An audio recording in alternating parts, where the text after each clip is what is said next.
All right.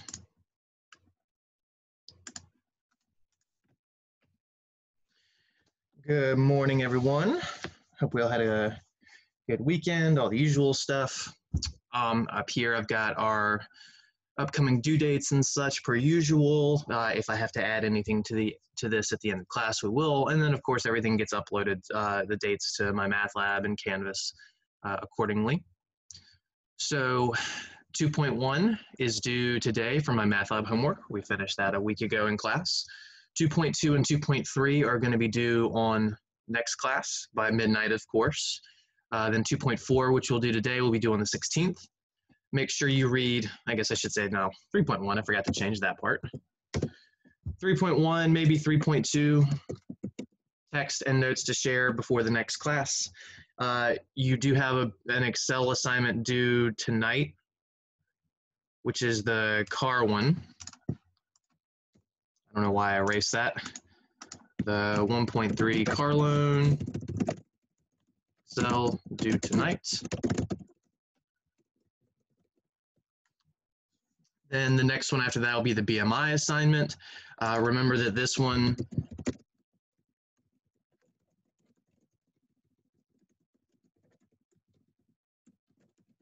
before you actually attempt that one, you should practice making your own multiplication or addition. It doesn't technically matter.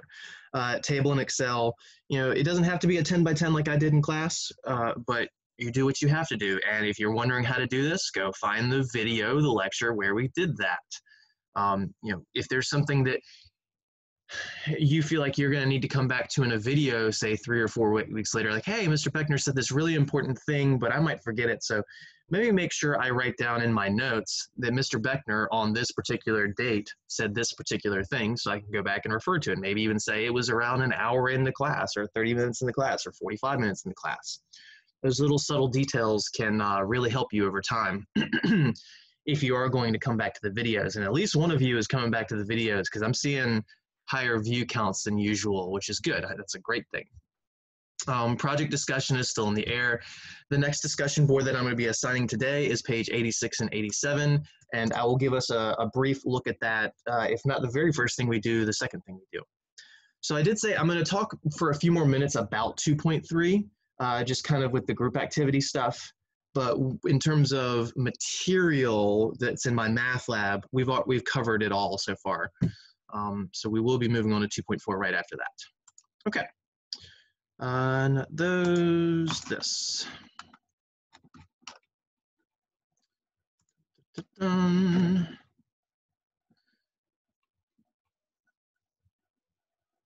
So we did these, we did these, we did that.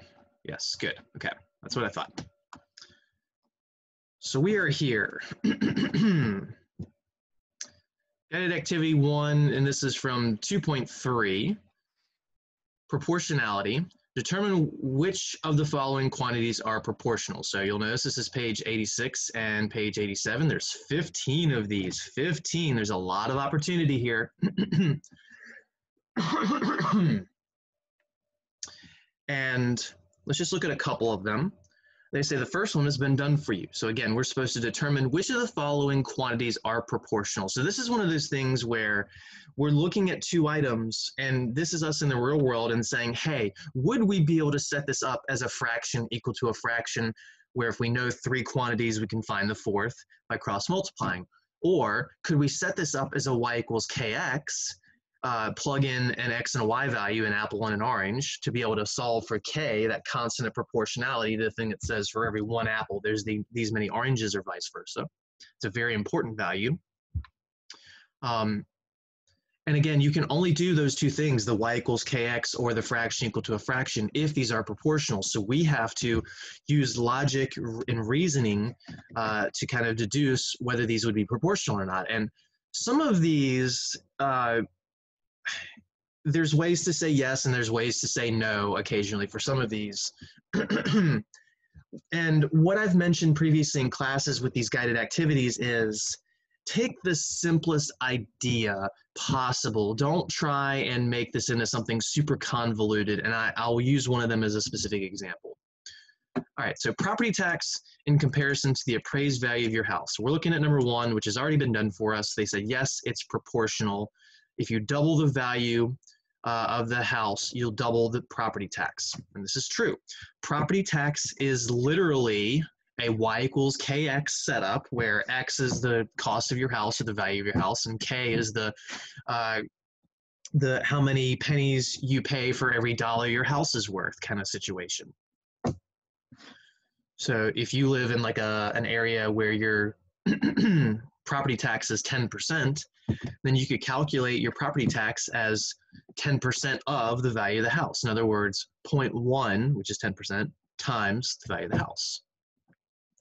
So they say, yes, if you were to double the value of the house, you'll double the property tax. And this right here is the main idea to think about when you're completing these. If you were to double one of these things, does the other have to double? That's what you should be thinking about when you're doing these activities. And there's a lot of them, and I don't even mind if you disagree with someone who answers number 2, maybe someone says yes, but you think it's no, come in and say, well, I think it's no for this reason. Again, I'm not looking for just yes and no answers. I want reasoning. I want a sentence saying why you think it's yes or why you say it's no. And again, I am okay if you come in and say, well, you know, Bob said that number 2 is yes, but I think it's no for this reason. Or Bob said number 3 was yes, but I think it's no for this reason. Have some good discussions. Now, I will, for this exercise, come in and give all of the answers after the guided worksheet activity is done. So I will give the answers to this one because I feel it's kind of important. And I'll even give maybe 1 or 2 strong hints as I'm going over a couple of these. Okay. So population of a region in comparison to the area of a region. And I want to put some things on the screen. So I'll have to write and then clear and then write. Population of a region in comparison to the area of a region. So again, the main question you should be asking yourself is, double one value, does the other have to double? That's what you're asking yourself for all of these, what was it, 15, 16 questions. So if I double the, and it doesn't have to be ask about the first, does the second have to? You could ask about the second and say, does the first thing have to? So, and this doesn't always work both ways. So you'll have to go and say, all right, well, I have to ask about the second and see what the first does, or vice versa. So let me see, if I double the, I can't click there, unless I go back to this. If I double the population of a region, does the area of the region have to double? Or you could ask yourself, if I double the area of a region, does the population have to double? And again, the question won't always make sense both ways. Sometimes it does, sometimes it doesn't.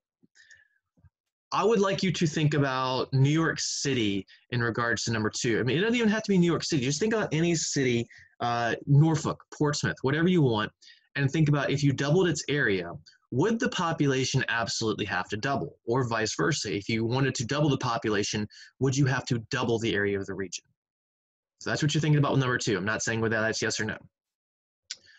Volume of weight in comparison, I'm sorry, volume of gold in comparison to the weight of gold.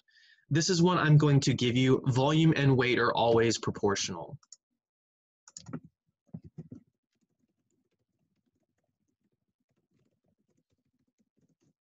Well, one of those things is volume, one of those things is weight, and as long as you're talking about the same item, not say the volume of water and the weight of gold, that would not be a proportion. But this is definitely proportional.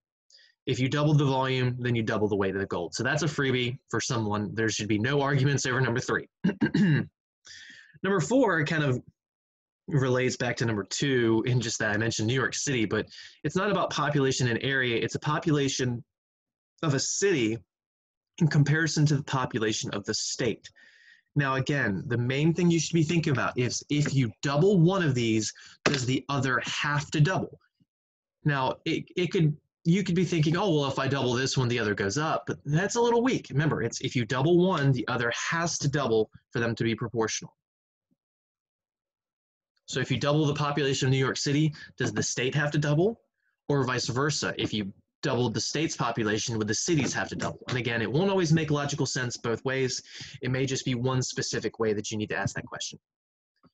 The intuitive definition here, I'm going to fill that out. 2 quantities are directly proportional if when you double one quantity, the other doubles.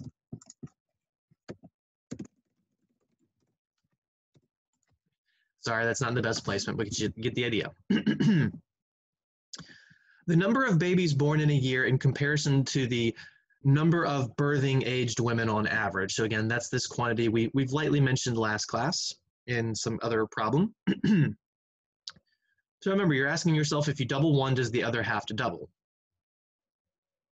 So if you double the number of babies born, does the number of women in the childbearing age have to double? Or if you double the number of women in childbearing age, does the number of babies born have to double? Think about social norms over the past 50, 60 years for that one, if you want a clearer picture. The cost of buying tickets to the number of tickets.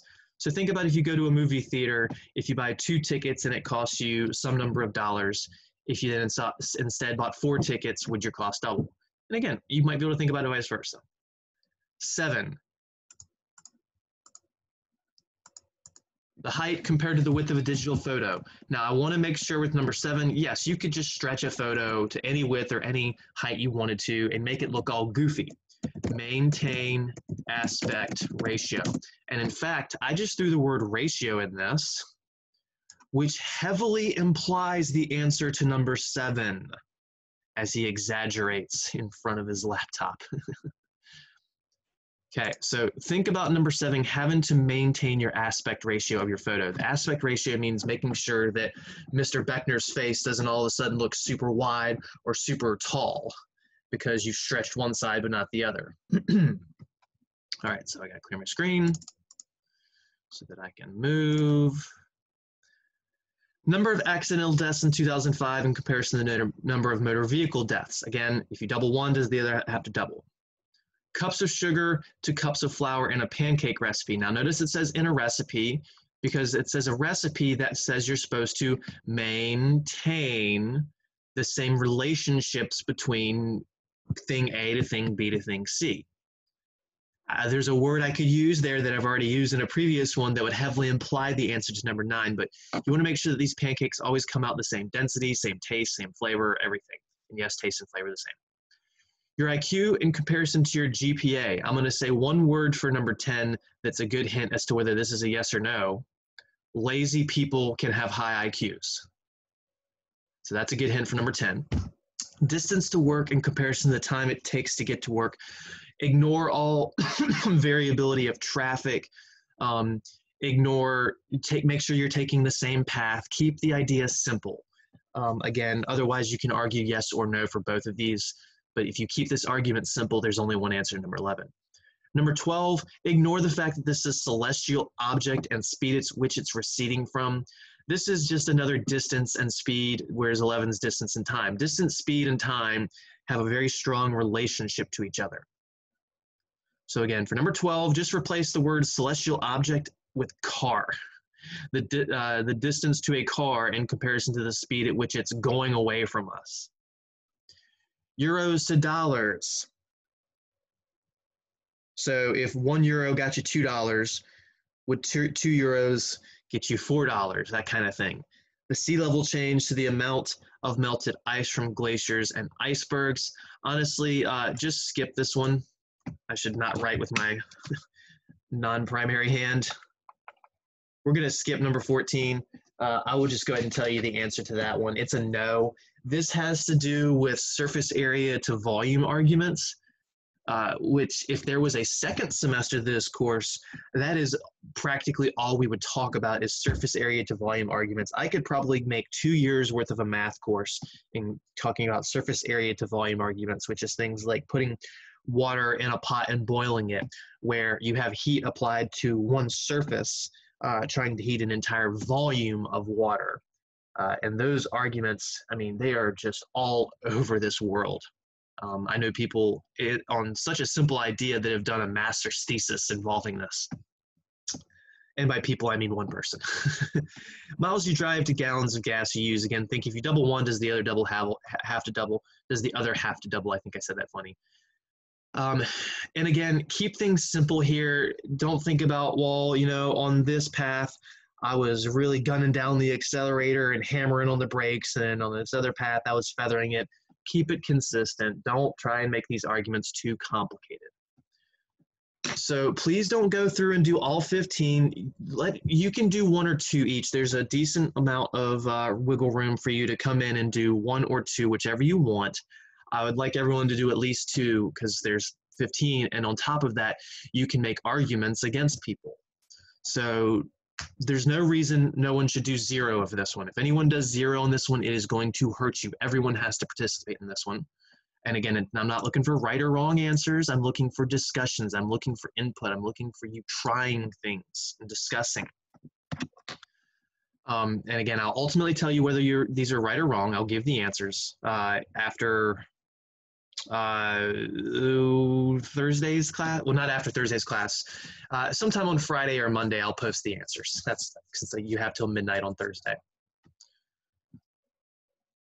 Is that all I want to say about those? Yes, that's fine.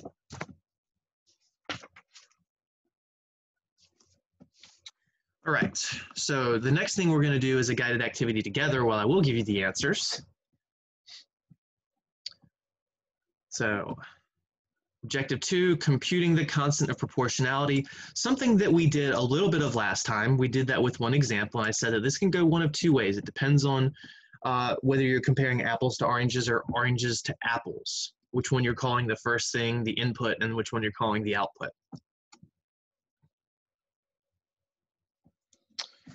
All right, so this is a great summary of that. So, and really I only need to look at the first one. 8 pounds to 1 gallon or 1 gallon to 8 pounds. So they say in objective 1, they say that the weight of water is proportional to its volume, something we also just mentioned a few minutes ago. Weight is proportional to volume. And in particular for water, based on its density, 8 pounds of water is the same thing as 1 gallon of water. 8 pounds of water is the same as 1 gallon of water, and that's only true for water. If you have oil, oil is a different density. It's a different viscosity as well, which means the thickness of it. If you had it's like an isopropyl alcohol, it's 70% or 90%. Those all have different weight to volume ratios because their densities are different. Alcohol changes the density of a basic fluid like water. So 8 pounds of water is a gallon of water. 16 pounds of water is 2 gallons of water. 24 pounds of water is 3 gallons of water. And look, with the first 2, if you double one of these, the other doubles. If you double 1, you get 2. If you double 8, you get 16. You can even use that argument as triple. It doesn't have to be double. If you triple the first pair, 8 and 1, you get 24 and 3. So all of these ratios have the same 8 to 1 comparison and are thus constant and thus proportional. So we typically represent values, ratio values vertically like fractions, which is here, the 8 over the 1, or the 16 over the 2, or the 24 over the 3. All 3 of those fractions would reduce to 8. And it's a whole number, which is cool, but it doesn't have to be whole. If you, instead of going pounds to gallons, pounds over gallons, pounds over gallons, pounds over gallons, so this person decided to go LBS over GALLONS, so the 8 over 1, 16 over 2, 24 over 3, that says that, that ratio is always 8. So for every 1 gallon,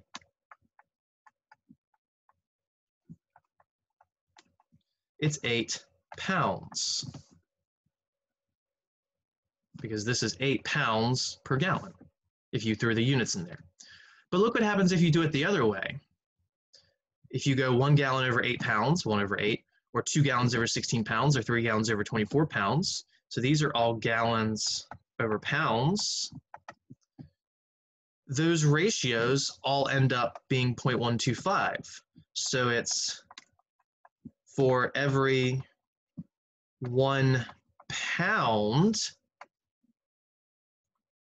it's 0.125 gallons. And that's because the gallons were on the top and the pounds were on the bottom. Each of these have gotten denominators of 1. 8 over 1, or 0.25 over 1. So it's 0.125 gallons is the same as 1 pound. Or it's 8 pounds is the same thing as 1 gallon. So it's up to you which way you do this. Do you want the whole number? Do you want the decimal? It doesn't really matter because you can still get the same answers argumentatively each time. So I got to clear so I can move. So the actual activity talks about a few different things.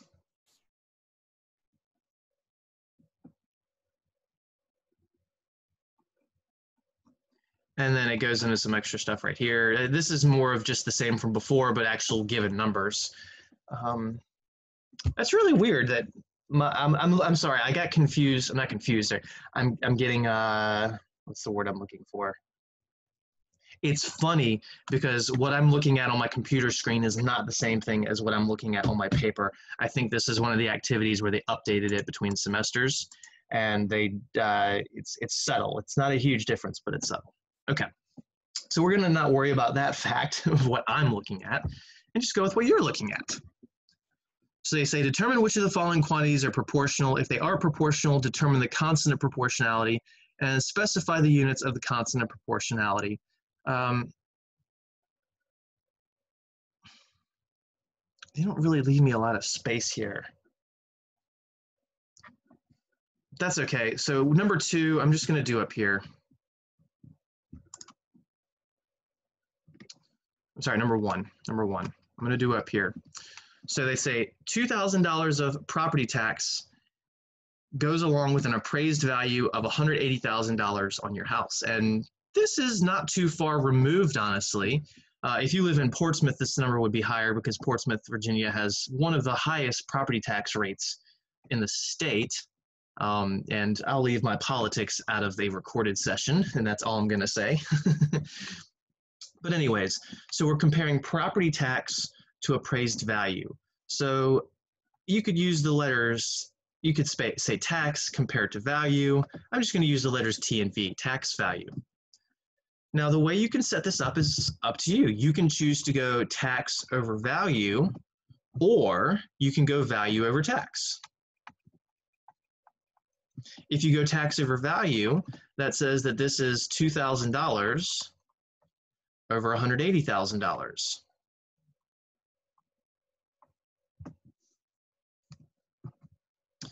So tax in comparison to the value of the house, the tax you pay in comparison to the value of the home you own is $2,000 to $180,000.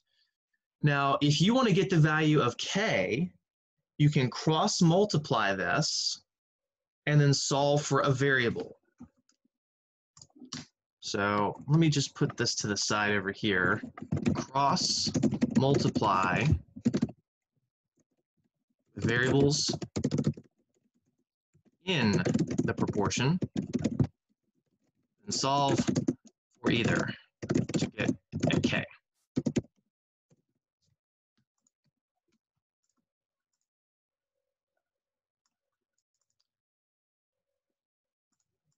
There we go. That was a horrible idea. There we go. Can I make that a better color?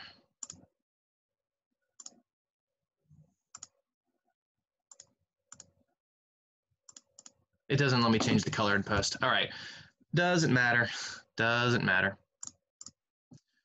So what I'm saying is when you have the T over V equals 2,000 over 180,000. Now, we don't have other values here. So that's why I didn't go equals X over 1 or 1 over X. They didn't say us to scale anything. They just want the proportional relationship, which is why I've done this. So then I cross multiply. Now it's going to be in white. So we get T times the 180,000 equals the 2,000 times the V, which is 180,000 T equals 2,000 V. Now solve for whichever letter you like. It doesn't technically matter. I like to divide by the smaller number personally, so I would choose to divide both sides by 2,000. So that those cancel, and it ends up giving us, well, 2 goes into 18 9 times, and then you'll lose 3 of the zeros. Right? I feel like I wrote a number wrong somewhere.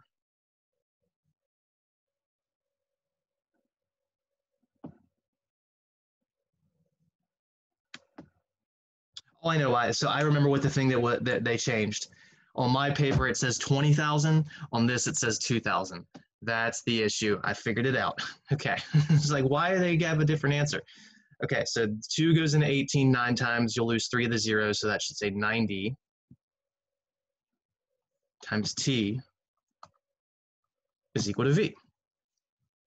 So this is one of them. And in this version, k is equal to 90. So the or, going back to the 180,000 t, is equal to the 2,000 v. If you instead choose to divide by the 180,000,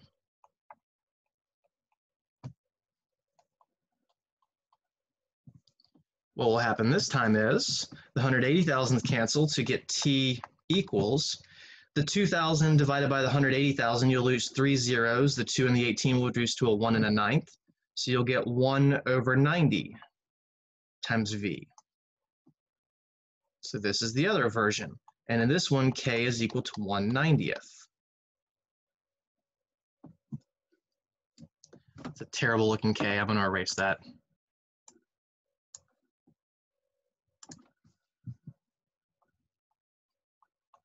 There we go. So again, both of these equations hold true. It's just a matter of which one's better for you. Do you know the tax value or do you know the home value? In the real world, you're much more likely to know the home value and you're wondering what the tax would be. So this equation says the home value equals 90 times t. This would be better to know the tax value because you plug the tax value into where it says t and then you're just multiplying 90 times whatever it is to find the value of your home. But again, this is not, in my opinion, the way you'd want things to be written, because it's much more likely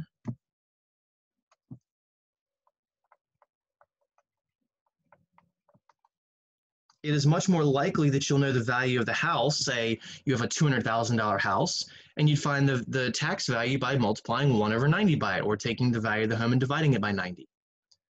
So again, even though this is the uglier version because it has a fraction, in terms of context of the real world, it's the better way to solve it.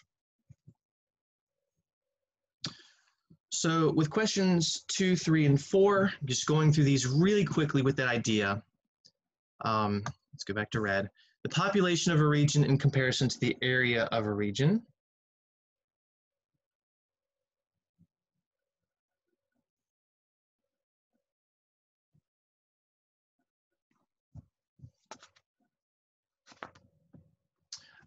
You could go pop over area or area over pop, it doesn't matter. I'm going to go pop over area.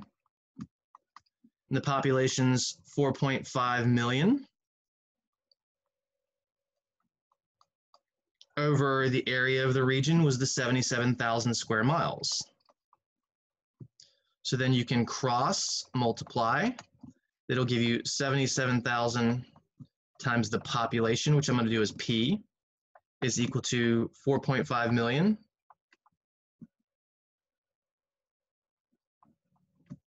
times the area, which I'll do as an A. And then you could solve for, again, whichever of those you liked. I'll choose to do, I'll solve for the population.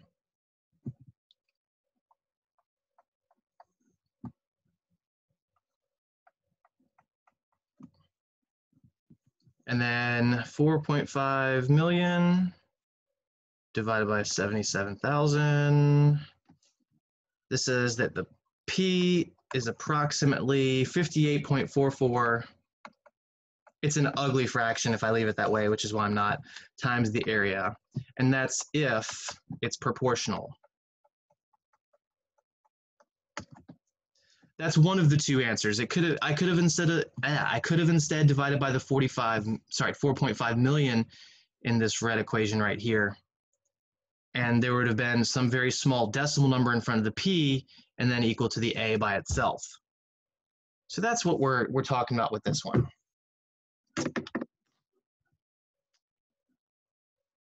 volume of water in comparison to the weight of water. So they say 5 gallons is 40 pounds. Now I want to mention with number 2, population versus area. This is one, I'm not saying yes or no, I'm saying if it's proportional. This one doesn't have to be proportional. Maybe it is, maybe it isn't, maybe that's a hint. Number 3, volume in comparison to weight. We have already stressed that this is proportional. We've said that a couple of times now. So we're gonna go volume over weight, W for weight, not water. And that would be 5 gallons to 40 pounds. If you cross multiply, you'll get 40 times V is equal to 5 times W. I will actually show this one solved both ways since it's cleaner numbers. You could choose to divide both sides by 5. And what that would give us is 8V is equal to W. So 8 would be the constant of proportionality that way. Or you could have your 40V equals 5W, and you could divide both sides by 40.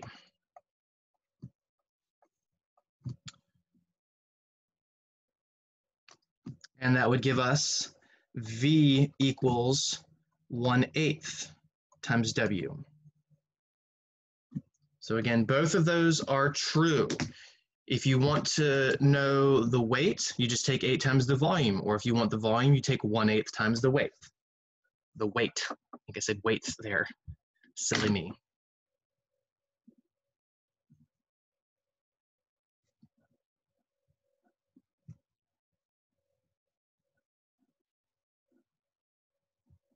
All right.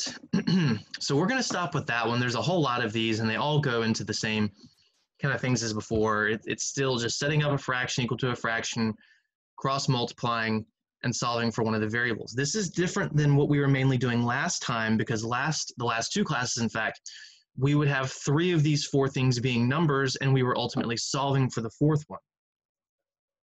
Here we've got 2 variables, so we're trying to get an algebraic relation between them.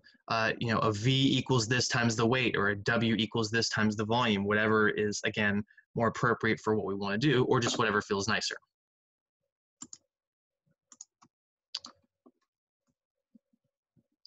All right.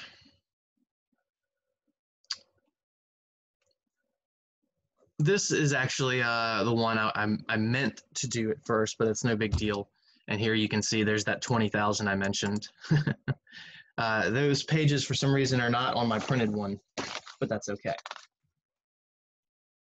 The previous ones.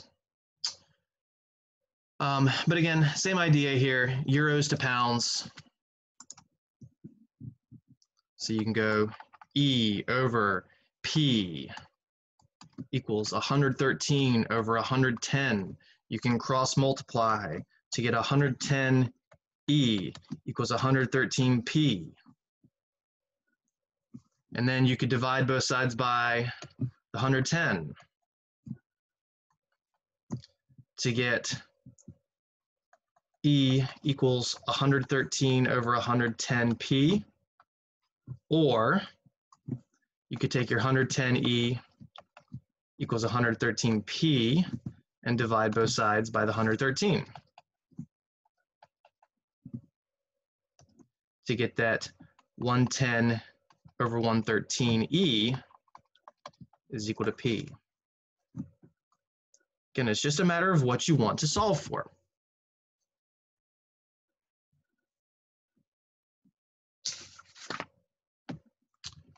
All right. So problem 3 and 4 are very similar. While I'm not going to make these official group work or guided discussions or anything like that, I would encourage you on your own to go through and do number 3 and 4 on your own in comparison to how we just did number 2, as well as the couple we did from the previous one with just uglier numbers. Also, number 1 is staring you in the face completed. Just with the typo. If you want it to come out to their answer, you need to change the 2,000 to a 20,000. I used the 2,000 previously, but that was a different page, different problem. It's up to you.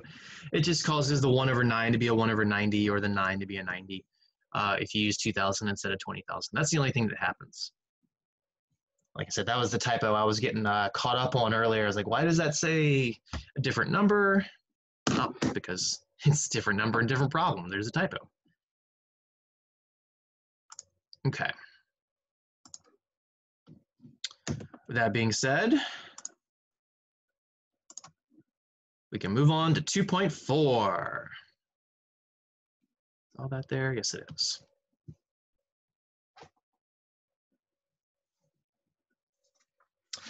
(2.4) Financial literacy. This section has got a decent amount of kind of beginner's knowledge on, well, financial literacy. One of my main goals for this class for my students, besides making you more numerate, which means to be better with numbers, or just more mathematically literate overall, is for you to be more financially literate, to maybe be, I don't necessarily want you to be more fiscally conservative, but I would like you to think more about your long-term budgeting. You know, what happens if this thing that you've been spending $3 or $4 on every single day that's an optional purchase, what would happen if you stop that, or maybe change it to once a week? How much money would you save over a year? What if you then took that and put it into a small savings account? How much money would you then add to your pile? Or maybe you put it into a mutual fund or some stock or some bonds. How much money could you be rolling in 5 or 10 or 15 or 30 years? So that is one of the things that I think is truly missing from a high school math environment. I never learned one thing about finance in any of my high school math classes or any of my college math classes. And I had a lot of college math classes. I never learned anything about the stock market. I never learned anything about pension plans or bonds or stocks.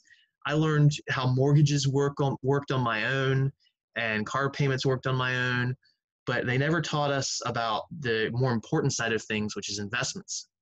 So that's what I love about this QR class is, again, the math that we make, the math that we do in here is pretty basic. I mean, we've been doing fractions equal to fractions for several sections now, and that's going to continue. We just kind of tweak it as we go. But we also learned some just very basic concepts that could help us, maybe make $1 million by the time we're ready to retire if we're 18 now. And I haven't said it before.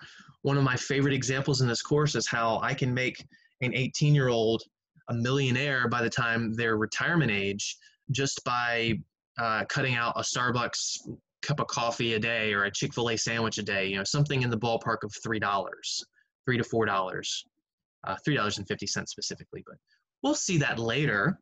But again, that is my ultimate goal in here, is to make an 18-year-old a millionaire just by giving up one small purchase every single day. If you choose to, and if you don't choose to, and enjoy your Chick-fil-A sandwich and your Starbucks coffee every day. I hope they taste better than $1 million when you retire. And again, my point is not to live without anything. It's to give up small things along the way. Okay. So a couple of definitions, and in your guided worksheets, you'll see a whole slew of them. And remember, I don't give every single little definition because I'm not testing you on definitions. So anything that you're missing, you can always go back to your textbook. You can Google things like that. It doesn't have to be perfect. So a PE ratio. PE ratio, the P and E stand for price and earnings. So again, P stands for price. So this is our P. And then E stands for earnings, also known as profit. Earnings are also known as profit. That's a very important understanding. Earnings mean profit. Now, profit is not necessarily what you're selling an item for. If you sell an item for $2, but you have to pay $1.50 to make it, your profit would only be 50 cents. So profit is actually revenue minus cost, but we don't study that too heavily in here. It's kind of an econ thing. So a PE ratio is one of the many ways to measure whether you should purchase a stock or not. And I'm gonna point this out, that this is a way, one of the many ways. There are many ways to find out if you should buy a stock or not. And I will even admit the PE ratio, I think I've used that once in a couple of years of me buying stocks. I look for different things, but this is not a class where I'm teaching you what to look for in stocks. Again, I'm not a financial advisor. Anything that I say is merely for educational purposes only. This is not financial advice. Do your own research or hire your own financial advisor for telling you what to do. I'm not telling you what to do. I'm just telling you, hey, classically, this is what people use. Now, PE ratio is kind of like Goldilocks and the Three Bears with the porridge. If you're going to use this as a reasoning, as a rationale to purchase a stock, you're generally looking for this to be in a sweet spot. You don't want it too high. You don't want it too low. There is a sweet spot for this.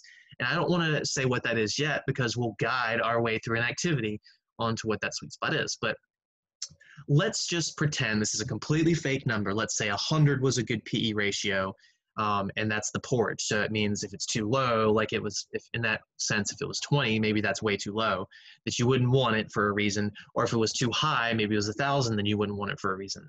It's not something where, oh, it's higher, it's better, oh, it's lower, it's better. It's, again, a porridge. There's a sweet spot. And again, 100 is not the number. I will admit it's a lower number than 100. But if it were 100, again, maybe 105 is okay, maybe 95 is okay, but you wouldn't want it to be too far from that if that's one of your guidances for telling you whether you should buy a stock or not. And I've seen stocks that had a PE ratio way, way away from what it's, quote, supposed to be profitable and to make you money. Your bigger companies like Amazon and Apple, their PE ratios tend to be very kind of out of whack from the classical, it should be this number to make money. And again, that's because this is not an all-encompassing thing. This is just kind of a historical average. And we'll look at a chart to see that later. Okay, so PE ratio is what? It's a ratio. A ratio means a fraction of two things. What are the two things we're talking about? Price and earnings. So if you take a company's price and you divide it by its earnings, aka its profit, that gives you the PE ratio.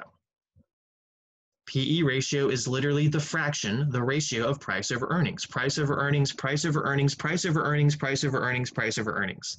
Did we memorize it yet? Or are we just mad at me for being repetitious? Okay. CPI. Oh man, this is one of my favorites. This has nothing to do with stocks. This has to do with the value of our goods and the cost of our goods from year to year. Consumer Price Index. Every year, typically, most goods increase in price due to one thing, inflation.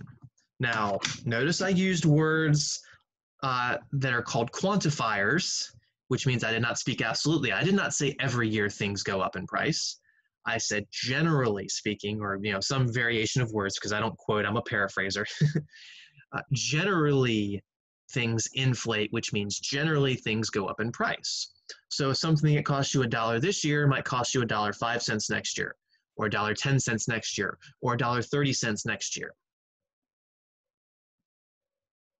So usually what happens due to something known as inflation, which means there's more people every year, we print more money every year, supply and demands change every year, so that causes things to, again, on average, go up in price.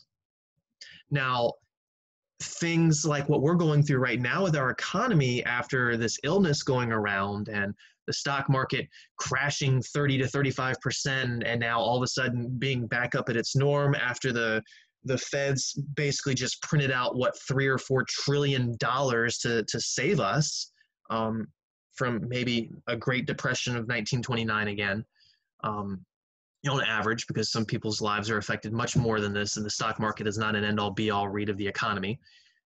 But anyways, because of the Fed printing out trillions of dollars to save us, there's different economic theories as to whether that could cause us to have a year or two of deflation, which is the opposite of inflation. Deflation means things are shrinking instead of inflating, which means that the values are going down. So if we're under a period of deflation, something that costs us $1 this year might cost us 95 cents next year or 92 cents next year. Now, I'm not saying we're in a year of deflation. I didn't say that. I said it could. There are also economic theorists out there that say we could go through hyperinflation, which means something that costs us $1 this year might cost us $100 next year. I think that's completely speculative and probably not true, but there are countries like Zimbabwe that have experienced this. Where now a loaf of bread costs you millions of dollars, and you can actually find pictures on the internet of people of just taking like a shopping cart full of money to go buy their groceries because their dollar has been devalued due to hyperinflation. Now, we're America, we're not Zimbabwe. I'm not suggesting that we're going through the same things once again. I'm just saying that there are people with wild theories out there, and evidence that it's at least happened in one other place in the world. Me personally, I think we're fine, but I'm an optimist. I think that things are going to be pretty normalized after a year or two, for people that at least still have their jobs. If someone who can't get a job for a couple of years, that's another situation. Again, I'm speaking on average, blanket statements across the country. So CPI, back to the point. I love rambling about economics. Consumer Price Index, this is a base value, so that means a number. And this number that changes each year. Now, this CPI could actually change from month to month or day to day if you really want to be thorough about it, but we generally just look at them as an annual value. So it's a base value used to compare the price of a good one year versus another year. The price of a good, the price of one good. So you can't compare a computer to a loaf of bread using CPI. You can't compare the cost of a dog to the price of a chair from year to year using CPI. You have to compare the same good. Now, one thing that I want to point out that is extremely important in terms of the real world is that all items do not inflate equally. So when we talk about a CPI, this is a blanket single value across every single consumer good purchasable. So this includes our groceries, this includes our electronic devices, this includes our vehicles, this includes our homes, this includes our random junk that we just litter around the house with, our lawnmowers, you get the idea. It's everything. Because every year, not everything goes up. For example, milk back in, say, 2006 costs about $4 to $5 at the store for a gallon. Now, in 2020, again, sticking with normal milk, we're not dealing with organic and some nut milk or whatever. We're just dealing with regular old gallon of Kroger milk. Now in 2020, it's about $2. Maybe $3 if you're a higher end. It didn't inflate. It actually deflated. Now, why did that deflate? Maybe it has something to do with farmers, especially dairy farmers, getting a federal kickback's not the right word. I'm really blanking on the word.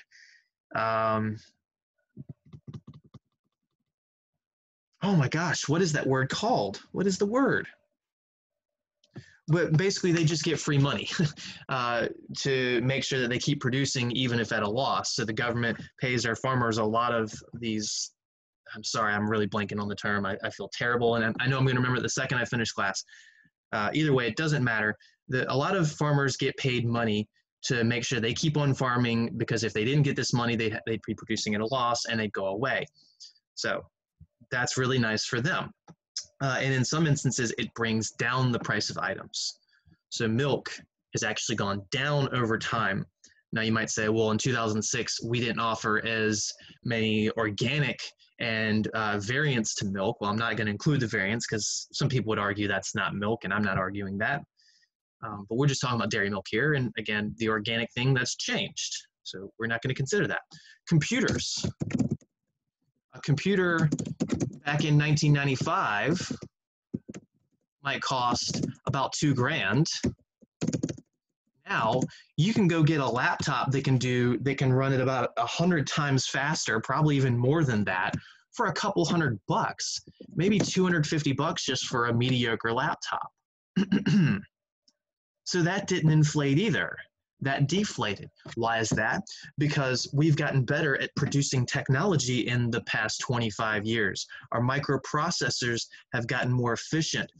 We've got big giant buildings and robots that can now build these for us and make them smaller and smaller and smaller and more efficient. Things that have inflated more appropriately are home values. Car values on the high end. Some people would say car values on the low end, like your Civics and your Jettas and things like that. They haven't really truly inflated too much, even though they have inflated a little bit. And again, that's if you're just going with the base model without any of the bells and whistles. Textbooks have definitely inflated and will continue to inflate, I would assume. But you get the idea. Not all items inflate equally. So CPI is used to track across everything. So if the average American all bought equal goods, so maybe you bought like a computer every 2 years and fuel for your car every couple of weeks or every couple of months in the land of Rona, whatever. If you have every single American buying the exact same groceries, the exact same technology, the exact same optional stuff, when you compare every single thing, that's when the CPI comes in and says, hey, the average price of goods has inflated by 3% this year. Or, hey, the average price of goods has inflated 1.5% this year. Or, hey, the average price of goods have inflated 17% this year. And inflation changes every year. Inflation is different each year. This was very high in the 70s and the 80s, and it's pretty low past decade. A lot of people think that inflation is tied to your mortgage rate and your loan rates, and there's a lot of what's the word I'm looking for? Do I just want to say that word? Yeah, there's a lot of correlation. That was another word I wanted to say, but correlation works.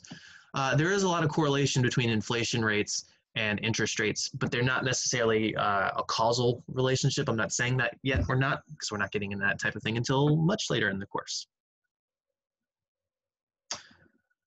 Okay, so what can we do with the CPI? How does this help us? Well, you buy something in 2006 and then you buy something in 2020 and you go, well, which one was more price efficient? Which one was actually cheaper? So then you can use the CPI from one year in comparison to another year, because each year will get its own value. So that's part of the fraction, the CPI. And then you have the cost of your good as the other part of the fraction, and you can cross multiply and solve and find out what the cost in one would be as in a cost of other, and then compare to what it actually was.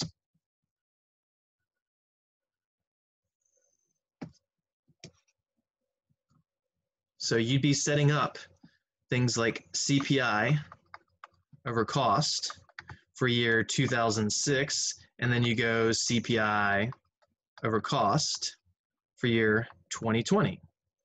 That's how you set up these problems, and it doesn't have to be exactly like this. Remember, every single proportion can be set up 8, arguably 16 different ways. So you could go the 2006 over the 2020 CPI equals the 2006 cost over the 2020 cost, as long as you're consistent.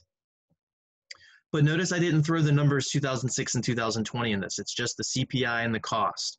Then you cross multiply and solve for the missing one. So if you know the cost in 2006, you could find out what it would in theory cost in 2020. Now again, because the CPI accounts for all goods, it doesn't tell you what the cost is.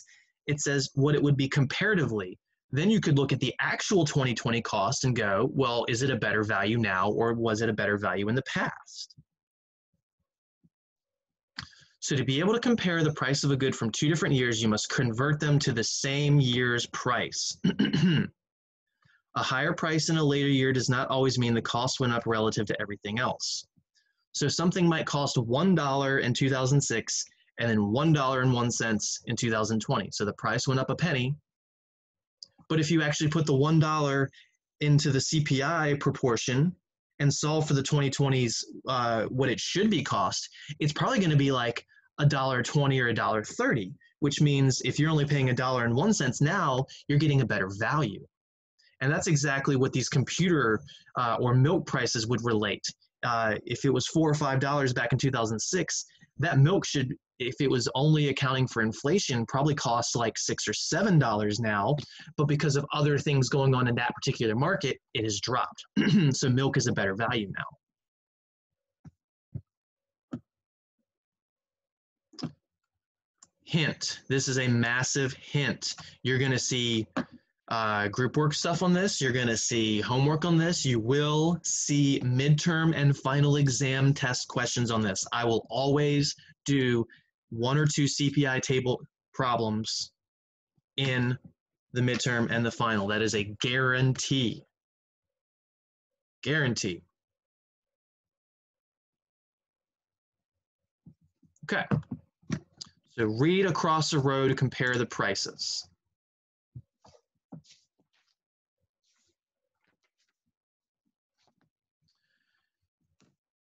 So again, all this stuff except what I wrote should be in that document online that you're supposed to be reading ahead of time. The chapter 3 one should be available. You should be reading that pretty soon. But now let's go into the worksheets again.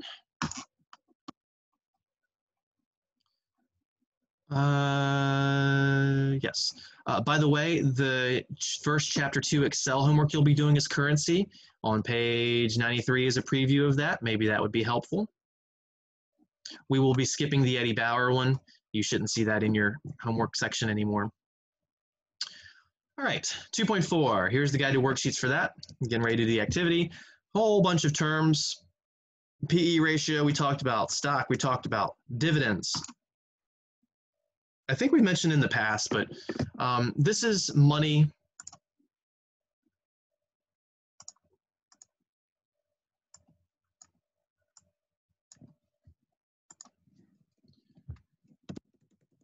A company pays out to shareholders due to earning profit.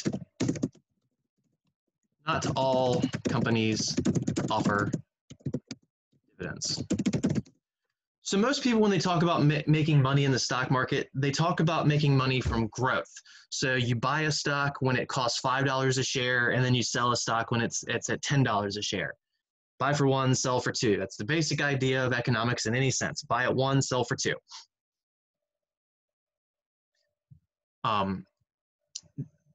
Dividends are when a company is making a solid amount of profit and they go, well, you know, we've got all these people out there that bought our stock, and when you buy a stock, you're giving a company money.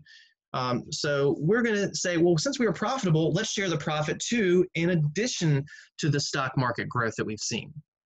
Some companies offer very small amounts of dividends. Some companies offer very large amounts of dividends. And I'm not going to say which ones do and which ones don't, besides the fact that oil tends to be pretty good with dividends, even though their growth is not looking good historically in the stock market. And then Amazon in particular offers no dividends, but has amazing growth. So it's kind of a give and take. A share is a unit used to denote owning a part of a company. I'm not going to type all these out. Price per share is literally what it says. Retirement plan is a plan for saving or investing money for your retirement after working.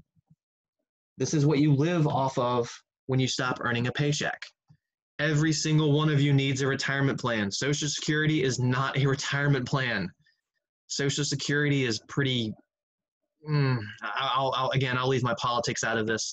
The only thing I will say is that Social Security was supposed to be designated to help the poor when it was created, and it helps them some, but you know who it helps even more? The rich. Social Security helps the rich more than it helps the poor, because your Social Security amount is proportional to the amount of money you've made over your life. And guess what rich people do? They make more money. Also, if you look at the statistics, rich people live longer, and that means they get Social Security for a longer amount of time. It's a broken system in my opinion, and I don't feel bad saying that on a recorded video. But again, I'll leave the major politics out of it. You really need to have your 401k set up, your IRA set up. If you find a company with a pension plan, if that still exists, go for it.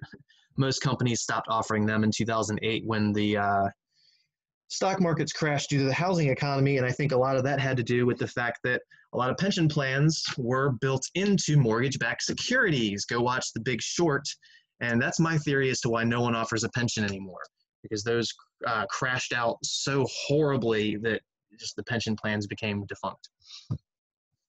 A quarter, that's 1/4 of the year, aka 3 months, and typically with your stock plans, your 401ks, you get quarterly reports and it shows how well or bad you've done over that. Earnings, we've already said, is profit. And then I got to scroll down. Profit is earnings. They're the same thing. It's the money that the company makes after they've paid everybody, all their employees, all their rent, for all their costs, everything. Earnings per share, if you take the earnings and divide it by the number of shares of the company. Earnings per share. Remember, the word per means fraction, so that's earnings over the number of shares. Earnings over the number of shares. For the love of math, read. The words tell you everything sometimes. And then a stock quote. This is just the current price of a stock. So like if I were to pull up my stock reader right now, if I wanted to buy a share of, say, Google, it's quoted at $1,443.67 at this current second as the market just opened. So if I wanted to buy a share, I'd need about $1,400 to buy that share.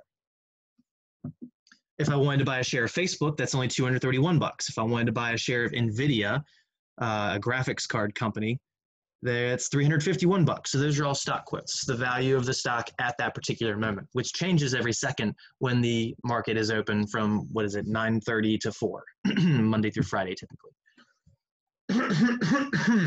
Okay. So they give you a couple of examples of PE ratios. So they say that Apple,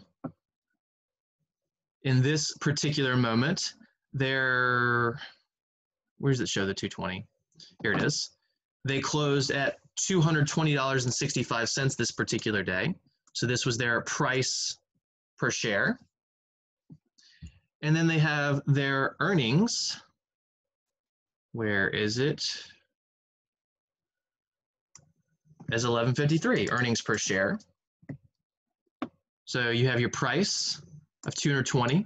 You have your earnings, $11.53. So the PE ratio, again, is literally price over earnings.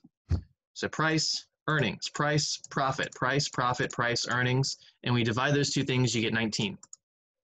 Then you have Amazon up here somewhere. They said they closed at $17.89, so that was their price.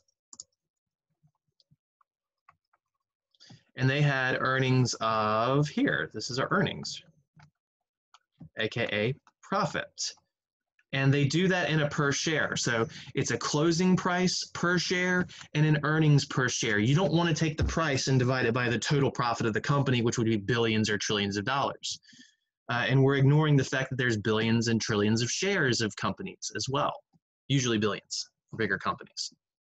So again, each of these two things was a per share, a price per share and an earnings per share. And when you divide that out for Amazon, you get 162, whereas Apple was 19. Now, that historical average that's good for stocks, again, I'm doing air quotes here, one of these is a lot closer to that, and I'll even spoil it and say it's Apple. But Amazon has been kicking butt and kicking butt and kicking butt. In comparison as to when this was created maybe 3 years ago, Apple now has a price per share of $334, and Amazon has a price per share of $2,500. So those have both gone up significantly in just a few years. Would have been good investments. Might still be good investments, not saying whether they are or not, because I don't know. I can't predict the future. And then they go into what it actually translates into, which this is not an economics class. I don't want to get that deep into it. But people are currently paying 162.5 times what Amazon earns per share versus only 19 times for Apple. In this sense, Amazon's much more expensive. But if they're growing at a faster rate, that's all that really matters. So again, PE ratio, while it's a great average way to tell if things are good or bad, it's not an end-all be-all. All right, guided activity 1, PE ratios. So right here, we've got a whole bunch of information for a stock. So it's a stock sheet, and it says price is 28.4, so that means price per share. They don't usually say per share, but that's implied there that that's per share. The change says that it's gone up that much in the past day. This is it as a dollar amount. This is it as a percentage amount. And I don't want to get into this value yet because we need to be in chapter 4 to really discuss how that came about. The volume shows you how many shares were traded the last day. This is the price range from the previous day. This is the price range from the previous week, how much it's changed in a year. We're going to ignore what beta means. Price/earnings, this is literally the PE ratio, price to earnings. This, again, is literally the PE ratio. Hey, look, this even points out PE ratio is 8. This little X, we can kind of ignore that. Don't worry about that. It's just 8. So that says if you took the company's price per share and divided it by the earnings per share, it would come out to 8. Here's the price per share. Here's the earnings per share. So if you divided those two things, it should come out to 8. And in fact, that's what one of the exercises is. Dividend and yield. So dividend, this 1.72, that's based on a share value. So every share is going to get you $1.72. And then the 6.06 is it labeled as a percentage, and we're actually going to show how that's calculated. Now I need to clear my screen so I can scroll, so we can show everything all at once. I might need to scroll out just a little. Well, that's not really a little, but that's the only thing I can do. Okay. That's good enough. Okay.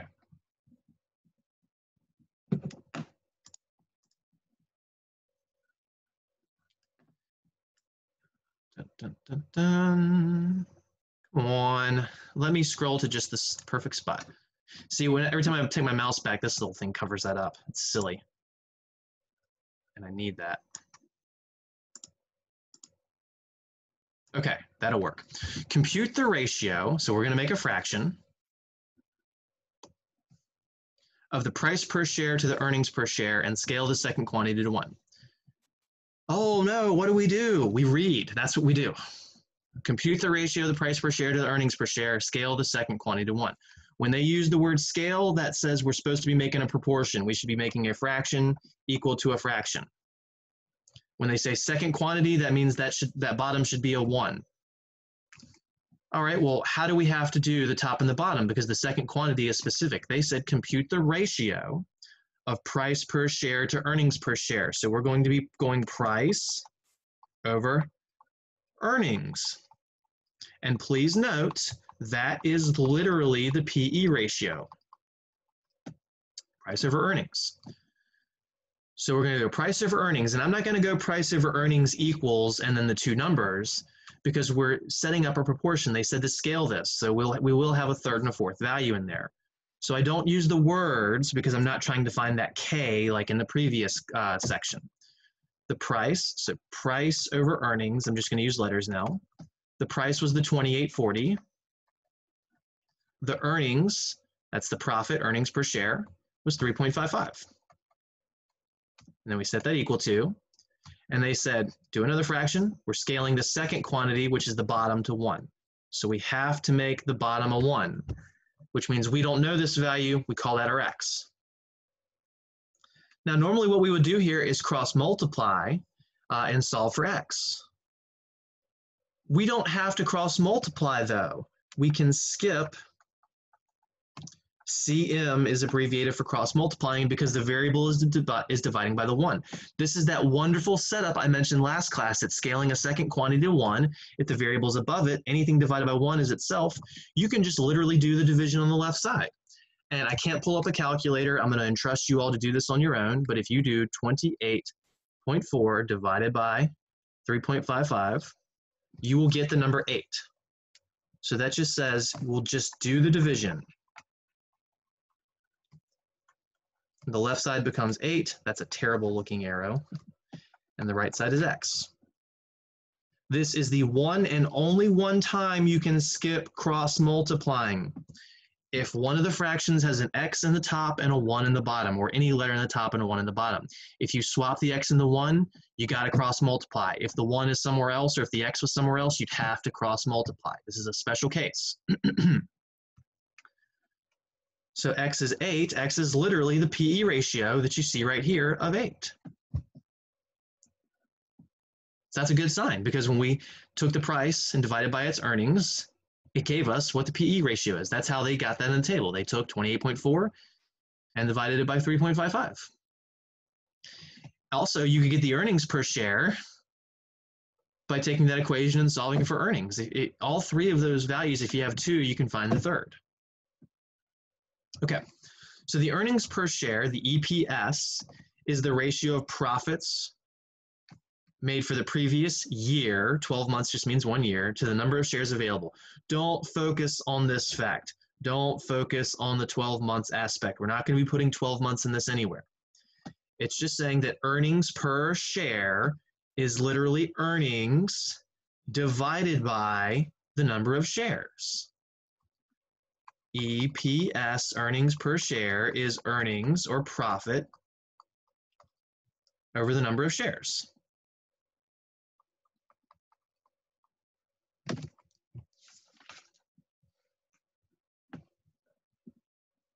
Okay. If there were 5.9 billion shares, so this number right here is the shares. So if there were that many shares available, use the EPS statistic above to compute the profits that AT&T made.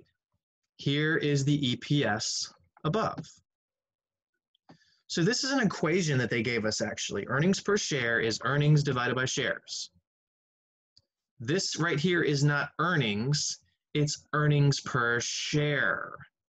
So you got to be very careful. In this fraction, you have earnings and earnings per share. So this 3.55 is the earnings per share. That's what's going to go on the left side. So we go 3.55. That was this. That's the EPS. Equals the earnings. Do we know the earnings? Well, no. They said to use this statistic to compute the profits. Profits means earnings. So once again, profits means earnings. So we are trying to find earnings. This is going to be our X. Again, this EPS right here is the 3.55. Then the earnings is this X, and the number of shares they told us was the 5.9 billion. So 5,900,000,000,000. Make sure you get your zeros right. It would really suck if you don't. You'd be off by a factor of 1,000 probably if you think those are millions or something like that. I don't know.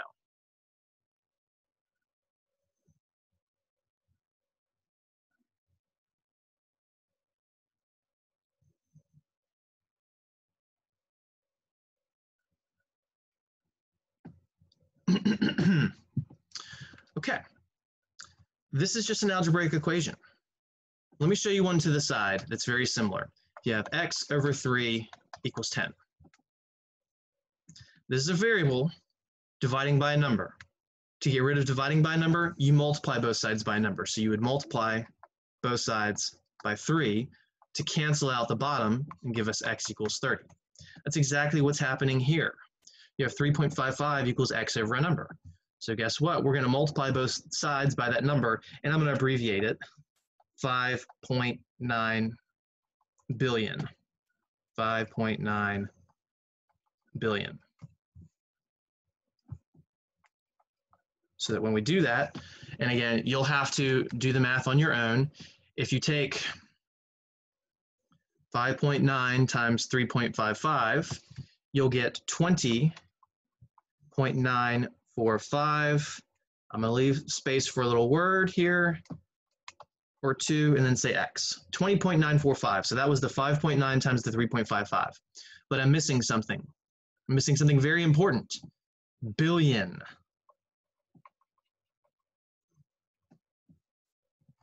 So that's the profits, $20.945 billion.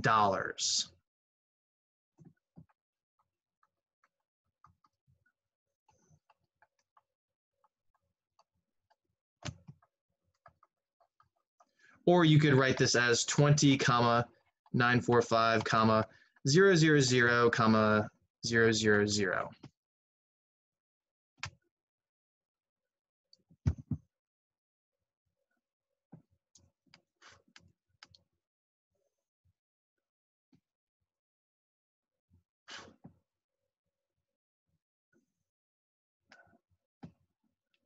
Okay.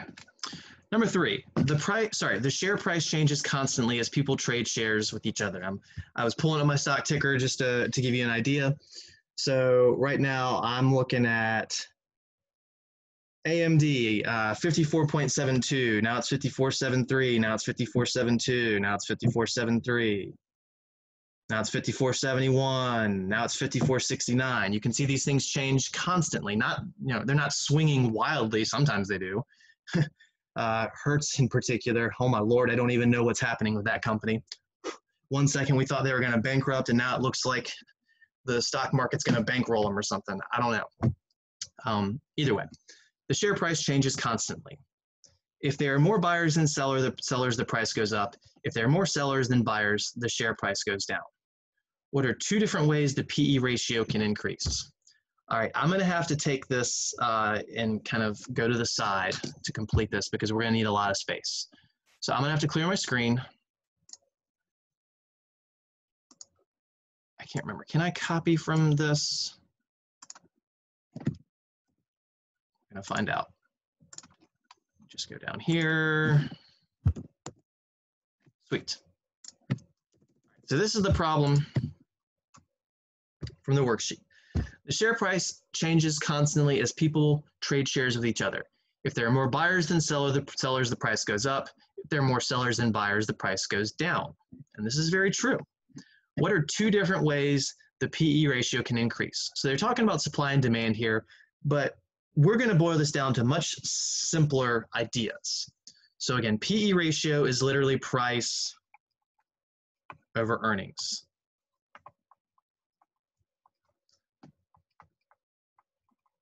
And I like to interchange those words so that you get used to saying profits as earnings. So this is the PE ratio. I don't know why I lowercase that e. There we go. What are the 2 different ways the PE ratio can increase? So we want to try to make this number bigger. What we want to do here is start with our own made up numbers. Then change only the top or bottom and see the effect. This is known as what if analysis. This is something that Excel is wonderful for, that I've already kind of used that phrase before. What if instead of a 4% loan, we got a 5% loan? What if instead of a 5-year loan, we got a 3-year loan? What if instead of a 10% loan, we got a 2% loan? What if? That giant table of information was for a what if analysis. Just going through all sorts of different scenarios to see how it would play out. That's what we're about to do. We're going to go through a whole bunch of scenarios to see how the PE ratio would play out and look for the particular scenarios that made it go up. So I'm going to start with a price of, let's say, 100 and a profit of, let's say, 10. So it's $100 per share, and the profit they're earning is $10 per share. So I'm going to calculate the PE ratio, which would be 100 divided by 10, and that is 10. This is our baseline to compare. So I'm going to go through and I'm going to do 4 more of these. One time I'm going to increase the price. Then I'm going to decrease the price. Then one time I'm going to increase the profit. Then one time I'm going to decrease the profit. And I want to see out of those 4 scenarios, which ones make the PE ratio bigger. All right, so let's change the price.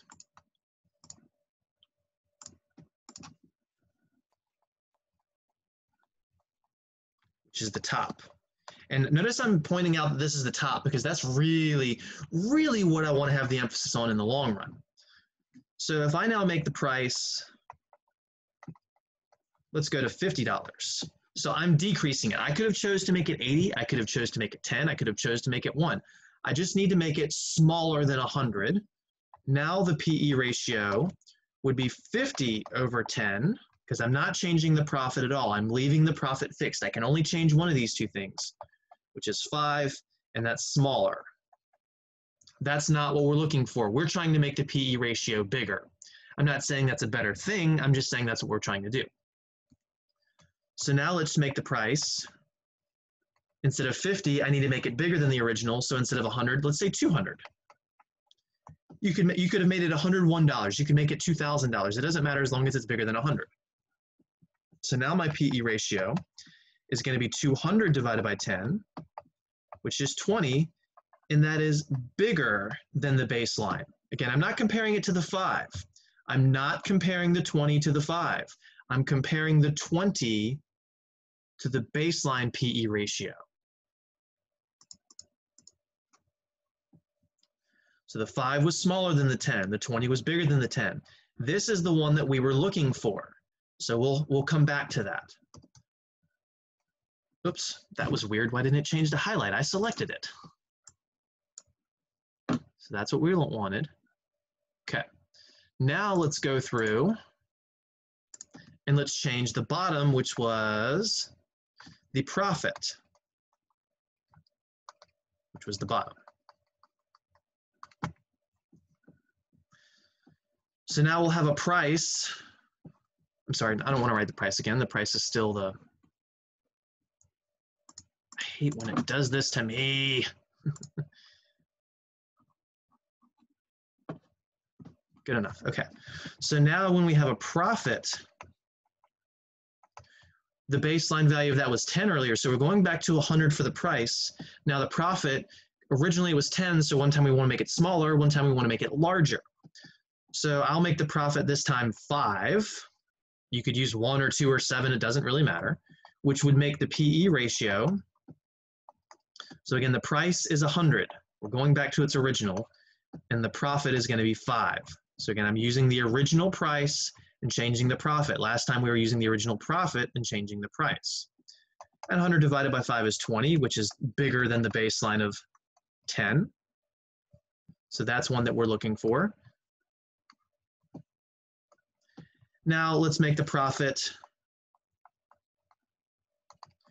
instead of 5, which is less than the 10, let's make it bigger. So 20 or 50 or whatever you like, I'll go with 20. Which makes the PE ratio become 100 divided by 20, which is 5. And that's a smaller. Now there's a lot of symmetrical values here just based on how I chose my numbers. Again, the point of this problem is every single one of you should do this on your own. You can use the original baselines of 110, or you can make your own. I would prefer you to make your own. So maybe one student uses 205, maybe one student uses 70 and 10. I don't care, but just you could do different numbers than mine to get your base PE ratio. Then go through and one time change the price, make it smaller. One time change the price, make it bigger. Go back to the original price, change the profit, make it smaller. Change the profit, make it bigger. And see which one gives you the quote desired outcome, which our desired outcome was apparently to make the PE ratio bigger. Well, it's not about the answer, it's about what we did to make it bigger. So it's actually more important that the price was 200 in comparison to 100, so that was a bigger price, which was the top, or by decreasing the profit per share from 10 to 5,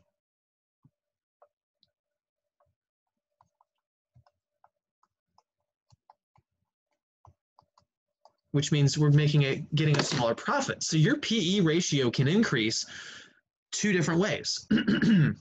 Your PE ratio can increase by the top going up or by the bottom going down. This is true of every single fraction. So your PE ratio, keep lowercasing my e, unintentionally, your PE ratio can go up if the price goes up or the profits go down. Price being the top value, so if the top goes up, or profits being the bottom value.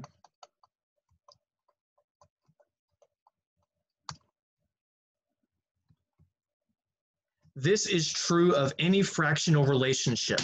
If you make the top value bigger, the fraction will be bigger. If you make the bottom value smaller, then the value goes up. So in fact, every fraction is proportional to the top value and inversely proportional to the bottom value, because when the top goes up, the fraction goes up. So that's directly proportional. The inversely is when the bottom goes up, the whole thing goes down, or vice versa. So your PE ratio, this arbitrarily feeling value, it gets bigger if your price per share goes up, which means your company's growing, you're making more money, or if your profits go down. That doesn't sound like something you want your company to do. It doesn't sound like you want your profits per share to go down, and arguably you don't, but it does tend to make the PE ratio a larger value. So maybe you don't want the PE ratio to be too large because you don't want your profits to get too small per share. That's why the PE ratio has this kind of sweet spot, this too hot, too cold, just right idea. If your PE ratio is too large, it could be because your profits are too small per share. If your PE ratio is too small, it could be because your stock price is too small. And when stock prices are too small, they're much more susceptible to going under and bankrupt. I'm not saying it's a guarantee, I'm just saying more likely.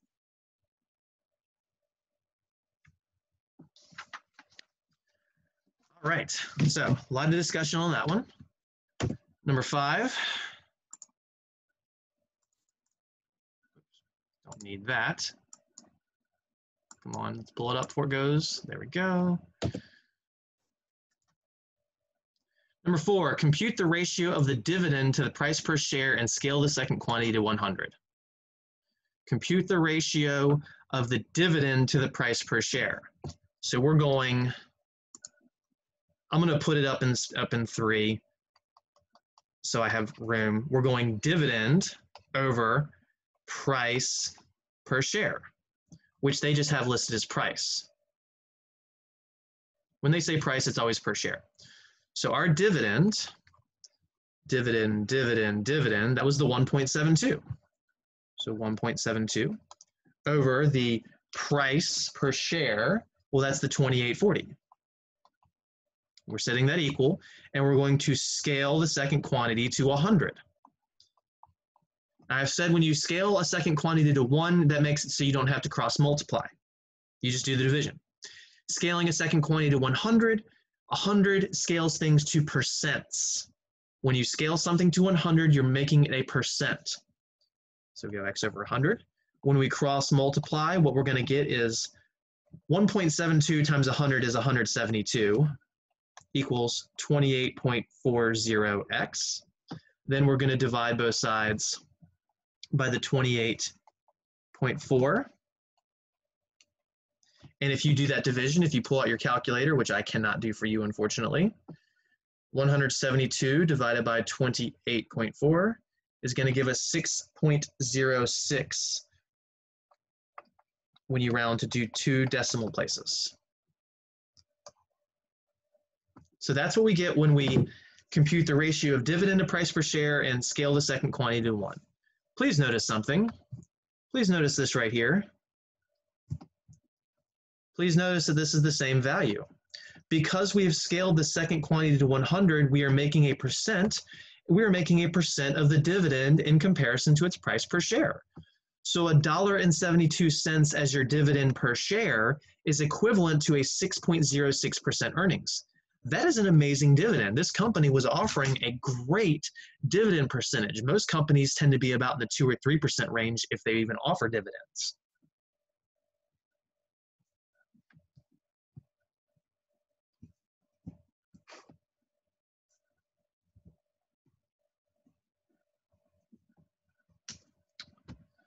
All right, so that was number 4. Number 5. Got to clear my screen so I can scroll. And number 5 is going to use this graph. The following graphic found in Peter Schiller's book, Irrational Exuberance, one of the most popular books on the stock market and the economy, displays both PE ratios for the entire stock market and long-term interest rates. What would you estimate is the average historical PE ratio?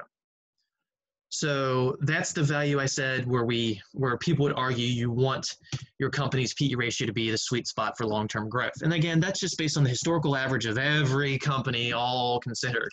It doesn't mean anything about specific companies. So the blue right here is the price to earnings ratio, the PE ratio, and then the red is the long-term interest rates. So this is a two-way table because there's two completely different sets of information on it. PE ratio, which is using the left side, these 0, 5, 10, et cetera, and then the long-term interest rates in red, which is using the right side going from 0 to 18. So here is my initial problem with tables and charts like this. Graphs, diagrams, whatever the heck you want to call them. It's not a table or a chart. I just said that. It was based off of a table of a chart to get the graph. Well, it is a chart. Blah. Tongue-tied. Why do they have this particular height right here of a PE ratio being 10? Why is that height exactly related to a long-term interest rate of 4%? What's the reasoning for that? Why can't a height of 10 on a PE ratio, why can't they stretch the long-term interest rates differently and make it a height of 18? Somebody, whether it was a computer or a person, somebody or something decided to set this up this way, probably because these peak heights are about the same and these peak lows are about the same. That doesn't mean they have anything to do with each other, though. I could make a completely different chart where the PE ratio kind of looks like this, and then the long-term interest rates just spike way, way, way, way worse just by scaling the numbers differently. I could say, 0 here, 5 here, 10 here for the left one, and then on the right one, maybe I go 0 here, 1 here, 2 here, 3 here, instead of 0, 2, 4, 6, 8. Just by changing the scale of one data compared to the other, I can make this chart look completely different. So somebody decided to do it this way, or a computer decided to do it this way. So that's one way that you can mislead people. Maybe it's not misleading, maybe it is. It just depends. You have to dive deeper. So back to the point, number 5. What would you estimate as the historical average PE ratio? So we're just looking at the blue. I'm going to get a blue marker because of that. So just the blue. So they want us to estimate the average height of this. So down here, it's at 15, and then it spikes to about 30 here, and then it drops to about 5 here, and then it spiked to about 45 here. And then we had an economic crash. Economic crash. Wow, when these average PE ratios got really high, we saw some economic crashes. Maybe there's a relationship between that. Maybe not. I don't know. So anyways, how can you do this? Trying to find the average height for something that zigs and zags and dips and dodges and all sorts of things. And yes, I just made a dodgeball reference for those of you who got that.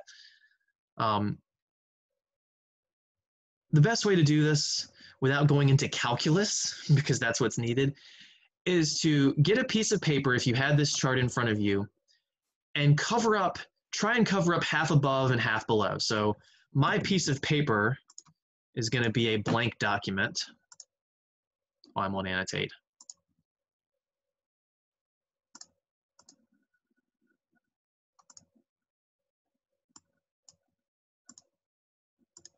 And I'm just going to try and make technology work.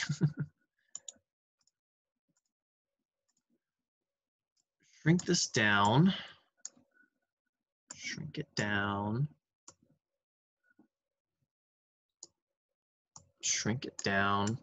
So I want to try and make this so that you only see half of the blue below, and then when I go to the same height, half above. So if I think that the PE ratio is 30, if I think the average PE ratio is 30, I'm going to try and make the top of this bar at a height of 30. So here's the height of 30.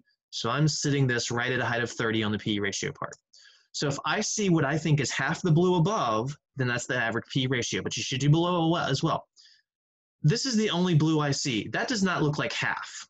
Let me look at the bottom half. So set this at a height of 30. So here's my height of 30. Now I'm using the bottom. And I see a whole bunch of blue. So 30 seems too high. All right, so maybe you think it's 10. All right, so if I set the border at 10, so here's all the blue. I don't know, that looks like more than half the blue above. If I do below, so now I'm looking at the below portion. Here's the 10. I barely see any blue, so 10 is too low. So maybe you think it's 25. Here's my height of 25. So here's me looking above 25.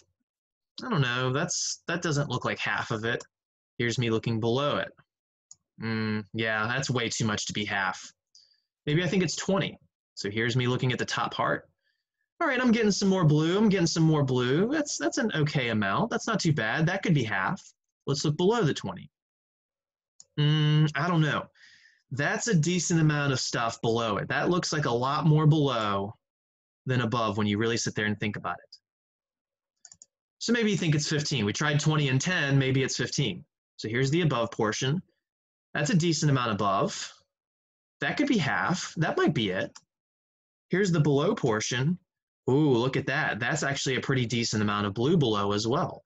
So I would say that 15 seems to be the historical average. I would say it's 15 is the average price per share. Sorry, price per earnings. And your economics people would say that statistically speaking, a PE ratio of 15 is the sweet spot. And again, that does not say if a company has a PE ratio of 1,000, that doesn't mean they can't be profitable. Maybe it's just their price per share is increasing so quickly that it's negating the profits.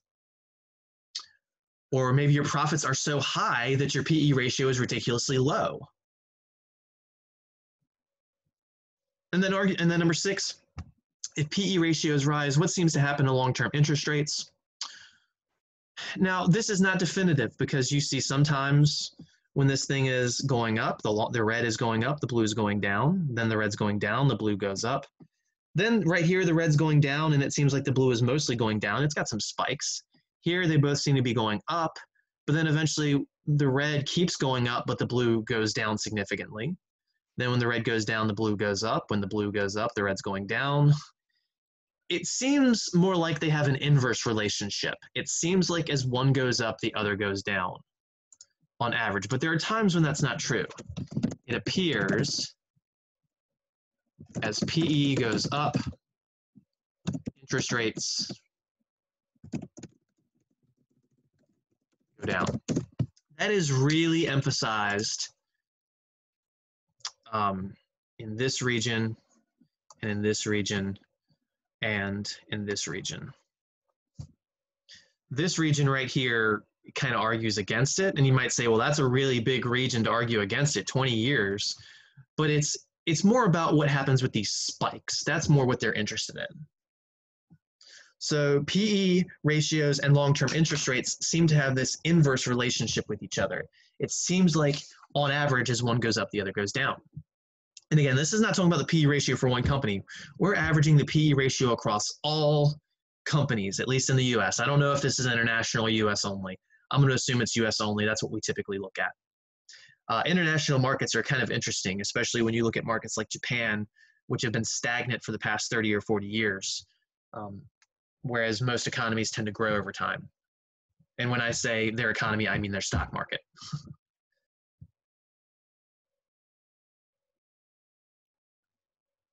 What I find fascinating about this chart, and let me pull up my red just to kind of show you what's happened to our interest rates. If you continue this one, these interest rates have just kind of continued. Well, I drew that too far, to just kind of zig and zag around 2 to 3% for the Fed rate. Now, the Fed rate is lower than what you pay at your bank. They always tack on another percent or two to make their money. So if the Fed rate is 0, you're paying like 3% on a mortgage. If the Fed rate's 1, you're probably paying 4% on your mortgage, things like that. But look at these interest rates over time. Look at the 60s and the 70s. Look at the red. Look at these awful, terrible interest rates that people were paying. There was so much inflation in the 70s and the 80s, it was ridiculous. And one of the primary factors for that believed is because we got rid of the gold standard. The gold standard was we had so much gold locked away in a vault to back up our dollar, and that doesn't exist anymore. A lot of people think that Fort Knox is what's keeping our value of a dollar, and that's been gone for 30 or 40 years. And when we got rid of the gold standard, it caused our money to lose value because we're saying gold isn't backing it anymore. It's just, you know, whatever you believe your dollar is worth, that's what it's worth, arguably. But we've got millions of people believing it, which makes it kind of true. It's not like you can just go in a store and say, well, I don't think the dollar's worth that much, so I'm only going to give you $2 on this thing you say it's $5, because then they're going to press charges on you if you try and walk out, right? So, I mean, there is truly a value there, but it's kind of weird how it works, and I'm not even going to try and explain it. But anyways, can you imagine buying a home in the 70s and the 80s and paying 16% interest, whereas now we're paying 3 or 4% interest if we've got good credit?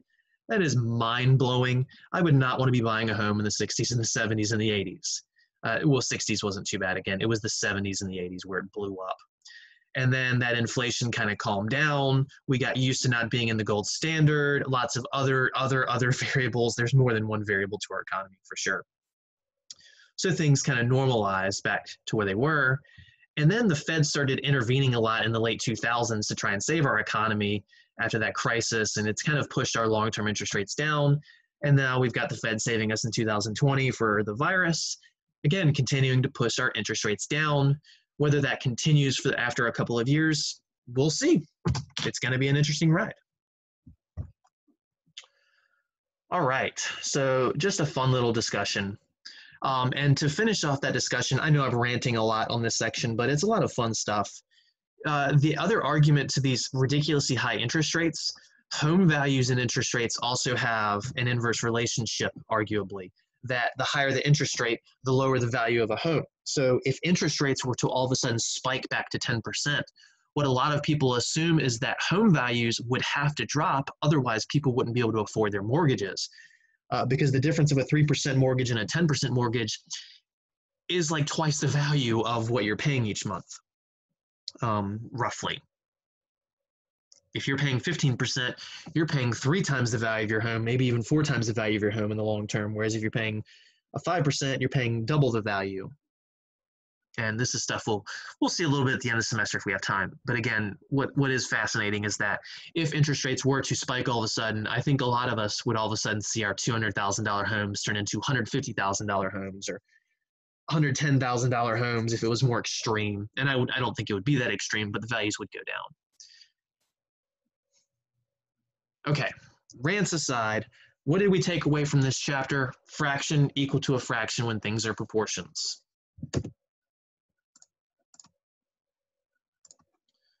Clear screen, take off annotate. I did not hit enter enough, so let me just put this somewhere else. Come on.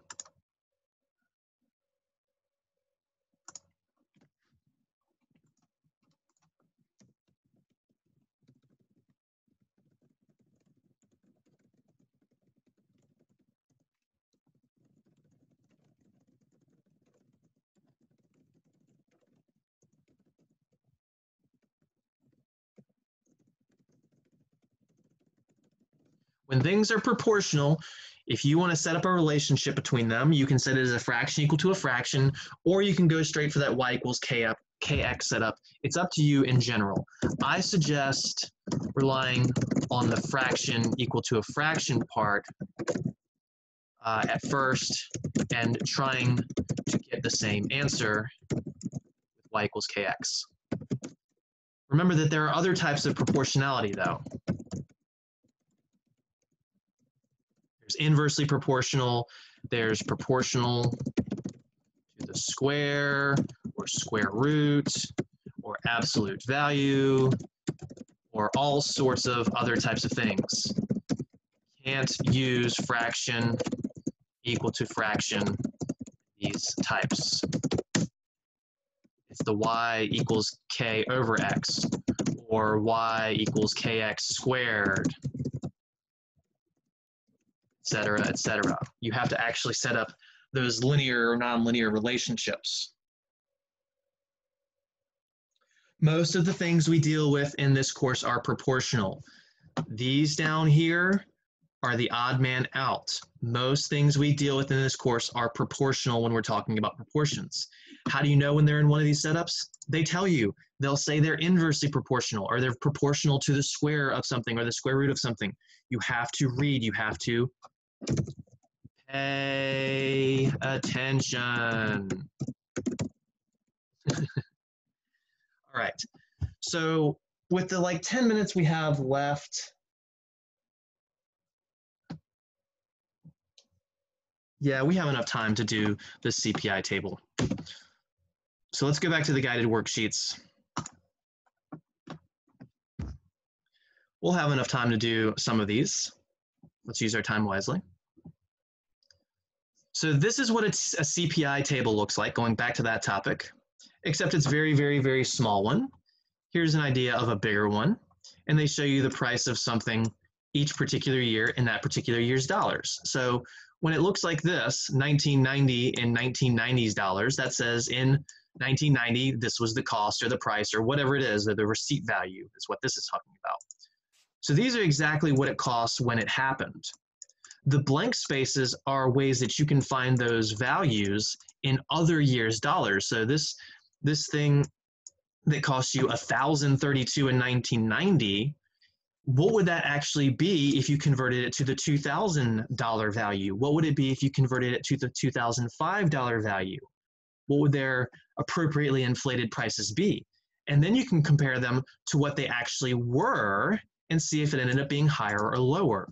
So that's what CPI tables are for. Okay, so assume the ratio of euros to dollars is 4 euros gets you $5. So when this was made, 4 euros got you $5. So if you went to an exchange counter and you dropped a $5 on it, they'd give you 4 euros. If you drop $10, they'd give you 8 euros. If you drop $15, they'd give you 12 euros. If you drop $20, they'd give you 16 euros. For every $5, you're getting 4 euros. Or vice versa, when you're coming home, if you drop down 4 euros, they'd give you $5. If you drop down 8 euros, they'd give you $10. A lot of these places will take a currency exchange fee, but we're ignoring that. So what's more expensive, a mocha latte that costs 2 euros, or one that costs $3.50? So this has nothing to do with CPI. But this is the same basic idea.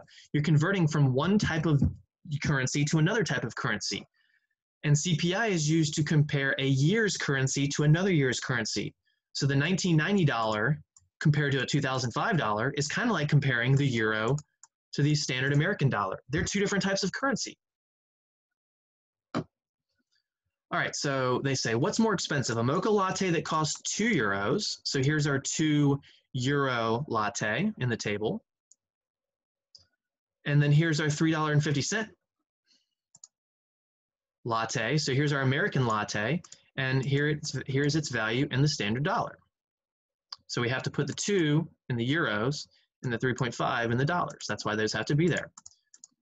Now, we could solve for x here. We could also, if we really wanted to, we could have solved for this value here. I could call this y. We can solve for either of those and be able to make the comparison. You're just then looking for which one's bigger or smaller. I'm not going to solve for this one, though. I'm going to skip it in the interest of time. So as long as we have a completed row, we can make the comparison. So we're going to convert the 2 euro latte to the American dollar by saying for every 4 euros, it's $5. So remember, with a proportion table, with a ratio table, all you need is 4 corners, 3 of which has values. So if I make my box like this, it'll have corner, corner, corner, our 3 values, and then there's our unknown. So I can go 4 over 5 equals 2 over x. Cross multiply, and you'll get 4x equals 10. Divide both sides by 4. Not the color I meant to pick, but it doesn't matter. And you get that x is equal to 2.5. So the 2 euro latte is really $2.50 if you converted it to the American dollar. So if you took $2.50, converted it to euros, flew to Europe or whatever country in Europe, your $2.50 would be converted to 2 euros and you could buy your 2 euro latte. But if you bring $2.50 into the American coffee shop that costs $3.50, you're not going to be able to buy it. So which one's more expensive? The American latte is pricier. It's more expensive, however you want to say it. Because the European latte, when converted to our currency, is only $2.50, whereas we're paying $3.50. So that tells you you would be better off buying the European lattes. Sounds like the Americans are greedier in this example. I didn't do anything crazy. I set a fraction equal to a fraction. I cross multiplied and solved. Something we've done over and over and over and over and over now. Something in your 9 hours each week outside of class you should be doing over and over and over and over and over. All right, so I got to clear my screen so I can scroll. How are we on time? Okay. Now we're going to take the same values of 2 and 350, but instead of saying euros and dollars, we're going to say, all right, back in the day, our American coffee cup was $2. Now in the future, it's $3.50. So we're not talking about different countries' currencies. We're talking about different currencies from different years in the same country. But this works the same way. Now the 4 euros getting us $5, what this says is $131, I'm just going to round for the sake of sanity, $131 in 1990 is worth $195 in 2005. That's what this says. That is exactly what this says. 130 bucks, 131 in 1990 is worth, again, on average across all consumer goods, not one particular good, $195 in 2005. So if you sat on $130 from 1990 and it inflated the same way as our goods, it would now be worth $195. Or the $195 you need for your goods now, you would have only needed $131 back in 1990 if you're buying the exact same goods and all your goods are appropriately distributed across all goods. If you change what you're buying from year to year, that's going to make a difference. If the things you're buying inflate differently, that's going to make a difference. Again, this is just averaging everything in the world. So let's see how the coffee compares to the world average, the US average. So our $2 Starbucks latte in 1990, so that's in $1990. 1990 is the year, and we paid that in $1990. Now in 2005, we paid $3.50 and $2005. We can't make this a box. This can't be a box. This can't be a box because these are not numbers. These are labels. That is not a number. That is not a number. Do not put years in CPI ratios and proportions. So we can't do that as our box. You might say, okay, we'll make this our box. Nope, because there's only 2 numbers. There's 2 blanks, so you can't do that. Oh man, how do I find my box? This is going to take me hours. Practice. Look for corners. Corner, corner, corner. Boom. Number, number, number. Variable. So we can go 130.7 over 195.3 equals to 2 over x. And again, 8 or 16 different ways to set this up. You could go 130.7 over 2 equals 195.3 over x. I like this setup because it's exactly how the table looks. When you cross multiply, you'll get 130.7 equals to, if we double 195.3, you'll get 390.6. I'm missing something up here. The 130.7 should have the x, 130.7 times the x. And then we can divide both sides by the 130.7. If you can't solve a proportion, you will fail this next test. I can guarantee that. I'd put a ton of proportions on tests. Whether you have to build them or whether they're given to you, you have to be able to solve these. And then 390.6 divided by 130.7 is going to give us 2.988. Rounding, since it's money, to 2 decimals, that says x is equal to 2.99. So the 1990 latte that cost us $2 would have scaled to $2.99 in 2005. So this is the 1990 latte. You would have paid $2 for it in 1990, and if all things scaled proportionally, if the latte was exactly inflated like the CPI values, then it should cost $2.99. But look at this, the retailer is actually charging $3.50, which means it's more expensive. The 2005 latte is pricier, means more expensive. Because if you were somehow able to get a time machine, the $2 latte in 1990 should be costing $2.99 if all things scaled proportionally, but they didn't because Starbucks decided to take more profits. Or maybe their coffee beans cost more, or maybe their employees cost more, because again, CPI accounts for everything, not just one product. So when we start the next class, we are going to really quickly do this last CPI table, and we're not going to complete it. All we're going to do, you'll see if you look lower, and I'm not going to scroll down, there's like an A and a B here. We're only going to find those two values because to compare the price of goods across years, you just need a completed row, as my hint earlier said. You don't need to find every single one of these spaces. It would be nice to be able to see the price of the good in every single dollars year, but if you just want to find which one's pricier, which one's cheaper, better or worse, depending on context, you just need a completed row. You need to scale everything to the same type of dollar. Now, the worksheet tells us to find these two. We could have found these two, or we could have found these two. You just need a completed row. That's all you really need. So we have completed chapter 2.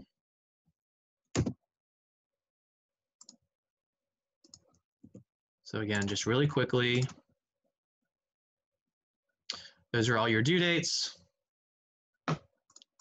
We did not get to chapter 3, so make sure that you read 3.1 before the next class.